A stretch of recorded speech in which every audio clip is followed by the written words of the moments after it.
Bonjour les échéquistes. C'est un plaisir pour moi de vous retrouver aujourd'hui et de vous présenter un de mes très rares, de mes trop rares succès échiquiens, si tant est qu'on puisse parler de succès, raison pour laquelle, quand ça arrive, j'aime bien le partager avec les autres. Alors, je sais bien qu'il est de nature de ne pas analyser les blitz, puisque cette partie a été jouée sur internet, sur lichess, en blitz à la cadence de 5 minutes KO. Pour autant, on va aujourd'hui faire une entorse à la tradition, et je vous propose donc, sans plus attendre, de nous lancer dans l'analyse du dit blitz. Et avant d'oublier, n'hésitez pas pour celles et ceux qui désirent soutenir ma chaîne et me suivre dans cette aventure, à lâcher un pouce bleu, un commentaire si possible bienveillant et surtout à vous abonner. Très important, je compte sur vous, vous êtes au top, merci beaucoup, bon visionnage. Donc, je conduis les blancs dans cette partie et j'ai choisi de débuter par B3. Alors, pourquoi ce coup? Eh bien, tout simplement parce que dans mon entourage, il y a une personne qui joue beaucoup ça, elle se reconnaîtra. Cette vidéo lui est d'ailleurs dédiée, je voulais lui adresser un petit clin d'œil. Et je dois dire que je me suis d'ailleurs mis régulièrement à expérimenter B3 dans mes propres parties, notamment en cadence lente. Et le moins qu'on puisse dire, c'est que je suis loin d'être déçu.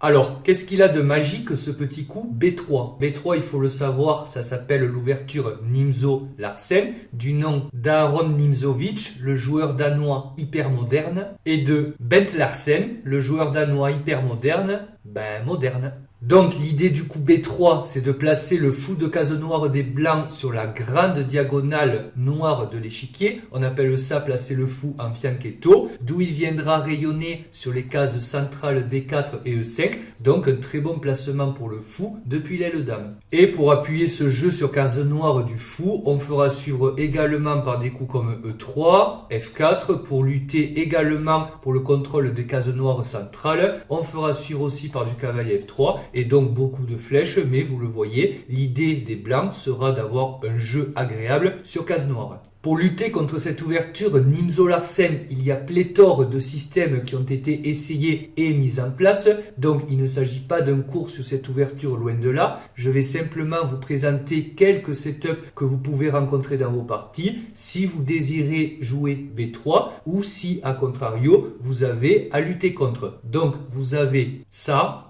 Vous avez ça. Pour ceux qui ne savent pas quoi faire, vous avez ça. Beaucoup plus classique, vous avez ça. Ou encore ça. Et enfin, s'il y a des excentriques parmi vous, au moins aussi excentriques que moi, ils peuvent toujours tenter ça. Avec l'idée de pousser à 4 et de casser l'aile dame le plus vite possible. Vous le voyez donc, moult setup à votre disposition. Mon adversaire a choisi le coup principal, il a joué E5, il prend le centre. Fou B2, c'est l'idée de toute façon, on était venu là pour ça, on vient attaquer le pion E5. Cavalier C6 se défend et ici, il existe deux grands coups. Le premier, c'est de jouer E3 avec l'idée de faire suivre par Fou B5 de telle manière qu'on vient faire pression sur le défenseur du pion E5. Et l'autre coup, celui que j'ai choisi dans la partie, c'est de jouer C4 parce que après le coup E3, D5 aurait été possible et donc les noirs auraient eu un fort duo de pions centraux et ça je voulais l'éviter, raison pour laquelle j'ai joué C4 un peu comme dans une sicilienne et jusque là on suit la célèbre partie Fischer-Anderson de 1970. Ne vous inquiétez pas, je vous mettrai tous les liens de mes sources en description.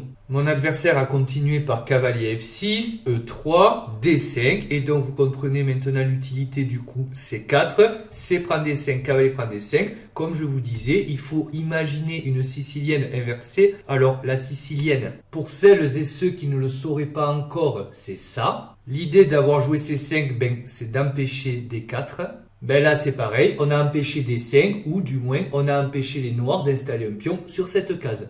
Maintenant, comme dans toute sicilienne où la dissymétrie, l'échange central a lieu, les blancs se retrouvent avec une majorité centrale, 2 pions contre 1 au centre, mais les noirs obtiennent en retour une majorité à l'aile dame, donc 3 pions contre 2 à l'aile dame. Ici, j'ai joué le coup thématique A3, donc A6 dans la sicilienne. L'idée, c'est de contrôler la case stratégique B4 pour empêcher qu'un des cavaliers ou le fou vienne sur cette case. En même temps, on menace maintenant de pousser nous-mêmes B4. Fou E7, D3 pour empêcher la poussée E4, petit roc, cavalier F3 vient attaquer doublement le pion E5, défendu une fois par le cavalier C6, donc fou F6 vient le défendre, c'est bien normal. C'est normal, oui, mais en même temps, c'est bien dommage, puisque, si je peux me permettre, et oui, c'est ma vidéo, c'est ma chaîne, donc ça va, j'ai le droit, ouf.